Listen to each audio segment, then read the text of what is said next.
Hello, Elmont Library. Happy April.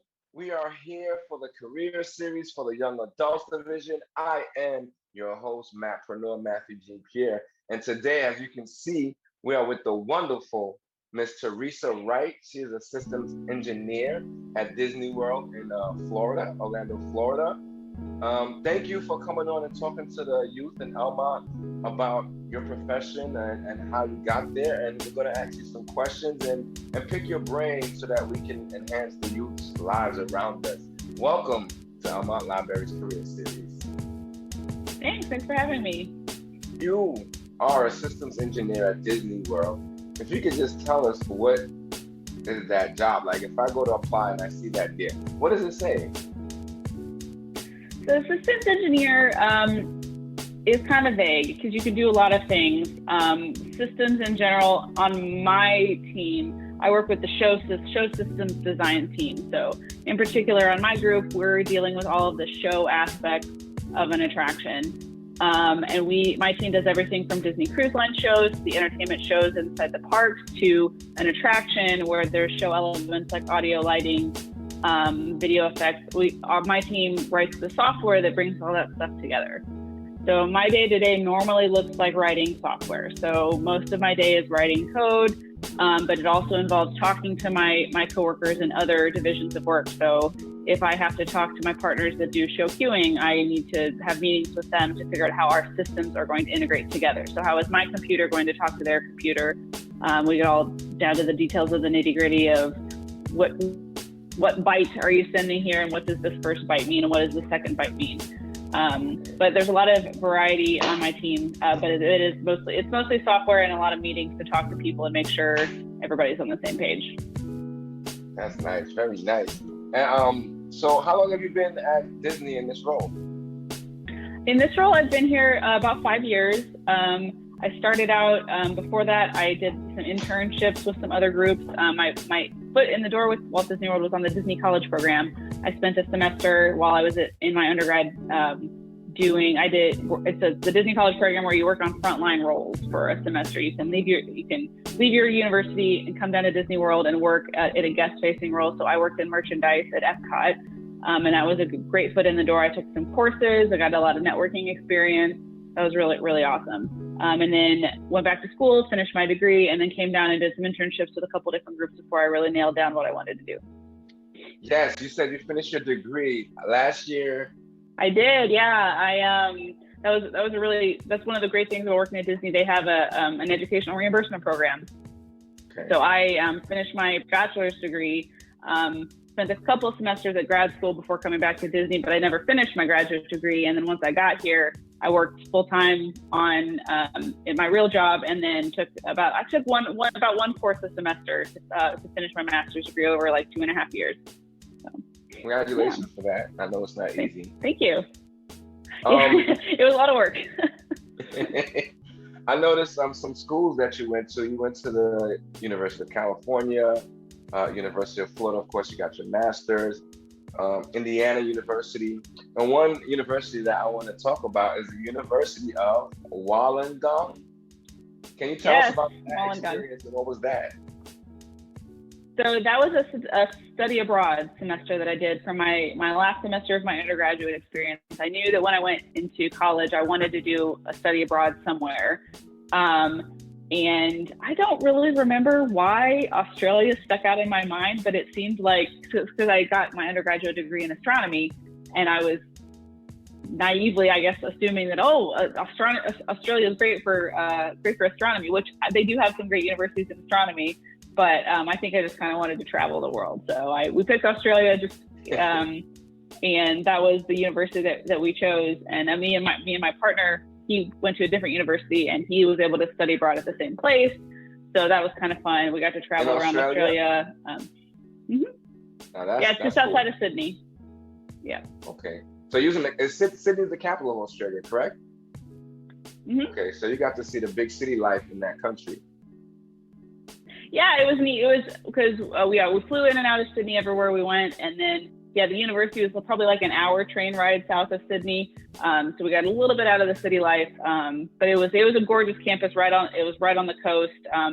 When I went on my runs, I got to run right by the ocean. It was a really good experience, and it was neat too because I wasn't I had minored in French, but I didn't feel comfortable enough studying abroad in France. So it was nice going to an English-speaking country. That made it a lot easier, but they definitely have a different culture there than we do here. So it was a lot of fun. Now, you have a lot of stuff. You're French, and do you speak French a little bit? Not anymore. Oh. I have let my skills. No. I think I can hear a little bit of it, and I can read a few things, but I have let myself fall out of practice. So I'm thinking of our teens. Your first school, higher education, was University of Indiana, right? Mm-hmm. And now you just said you got your undergrad. One of them was in astronomy. So how did you get into engineering? Yeah, that was an interesting pivot for sure. But yeah, I went into my undergraduate loving astronomy, and I studied astronomy and physics, and I wanted to be a professor. I was just going to go the academia route. And the further I got, I did a couple of research internships, and I kind of realized that academia wasn't for me. I didn't want to write grants for a living. It was and granted, being an undergrad is different. You're doing a lot of the slog work of just analyzing data. You're not going to do the fun discoveries, but I don't know. I still got a glimpse into the academic world, and kind of decided it wasn't for me. So since I was doing physics as well, I had done my college program at Disney, I fell in love with the Walt Disney Company. Loved the culture, loved the cast members, loved everything that they were doing. I was trying to figure out, how do I marry physics and Disney? And I came up with engineering. And when I was down there, I did some networking and tried to talk to different engineers, because I didn't know what kind of it. I had never thought about doing engineering for a living, and so I didn't know what type of engineering I wanted to do. So I had assumed, and incorrectly, it turns out, that mechanical engineering was going to be the best course of action for me. And so I did a mechanical engineering internship, and then when I initially went to graduate school, I went for a PhD in mechanical engineering, because I thought, this is going to be the easiest one. Not for me. No, I'm not not destined to be a mechanical engineer. But on one of my internships, my professional internships at Walt Disney World, actually on the team that I'm with now, was very software focused. The person that interviewed me saw a couple languages that I had kind of taken and asked me how well I knew them. Not much, but he's like, okay, well, we can teach you. So I learned how to code on that internship, and that was really my first deep dive into software. And then the rest is history. And I fell in love with computer software. And then when I went back to graduate school, I was able to swap from mechanical engineering to computer science. And then that's when I shifted my focus, and I've been a computer programmer ever since. I found the word just a little while ago, networking, but now they network. So there's two kinds of networking in the world that we live in. There's, computer networking, and then there's people networking. And this is for the team. Networking is what? What a loaded question. The people networking. Yeah, the people networking. It's really just getting, and it can be a loaded term of, it's so fake. It has a bad rap as being fake, but at the end of the day, you really just are getting to know other people. I'll send an email to a coworker, ask them to go out for a cup of, before COVID, ask them to go out for a cup of coffee, just because I want to learn what you do. I want to learn about your role. How did you get here? Kind of like this. It's kind of like a discussion this way. You're asking someone about their history. How did they get here? What advice do they have? Or if I'm interested in a role like yours, I would ask, how did you get started? What does your day-to-day look like? And it's just a conversation. And then you have that person in your back pocket of, if later on down the road, I see that a job opened up on their team. I met with them a year ago for coffee. Let me send a follow-up email to check up and see how you're doing. So it's super important. Most companies, it's probably very important, but especially at Disney. Disney's a very people-oriented company, and it kind of stinks because you want your skills and experience to speak for themselves, but at the end of the day, it's a lot about who you know. I wouldn't be in my job if I hadn't known the right people and kept in touch and made good impressions on them at every step of my journey. So I think the best advice I'd have for teens is to don't lose touch with people that you've had great interactions with. Maybe every six months, just send an email. Hey, this is where I'm at right now. This is what I'm doing. Hope you're doing well. And that's just enough to keep you in the back of their mind. And then if they find a job opening on their team, hey, I met with that person and they've got this skill set, I'm going to give them a call. I think they'd be great for this. Yeah. And so I want to hang on the topic of networking. We have Galore Tech, our little nonprofit devoted to tech education, and I've been blessed. We found each other. You was looking for volunteer opportunities. I was looking for help, and we teamed up this whole school year basically to provide. And on your bio on LinkedIn, I was on your LinkedIn. You have it listed. Your club facility with girls who code. So we did that with Elmont Library, and we did that with another organization, I Am Woman. And we actually just started a class this Saturday for Amazon, the coding competition. So, and that's like another kind of network because we met and we had to have a bond to continue from day one to day now. I know I've been blessed. This is our second interview pertaining to your career. We did Women in Tech last fall. And network is important because without meeting you, it's allowed me some time to look at the other things like the Amazon Coding Club, knowing that I have someone that I can rely on to do their part and do it very well, right? We've been able to engage some kids and be consistent with our effort because we both have a passion, we both want to give back, and both want to empower the youth with this tech education. So I want to applaud you and thank you for that part of your network and like making it happen. Because you told me you was waiting for opportunity and it wasn't coming, and it just so happens we aligned up and it's working. So networking is great. Network very, very important. Your network is your net worth. Is that the line? Oh, that's a good one. I haven't heard that before. Yes. Who's around you, who's on your team is important to your success, and I strongly believe it. So I saw you as a true volunteer with Girl Scouts many, many years ago. I have a daughter in Girl Scouts. Yes, I was a Girl Scout.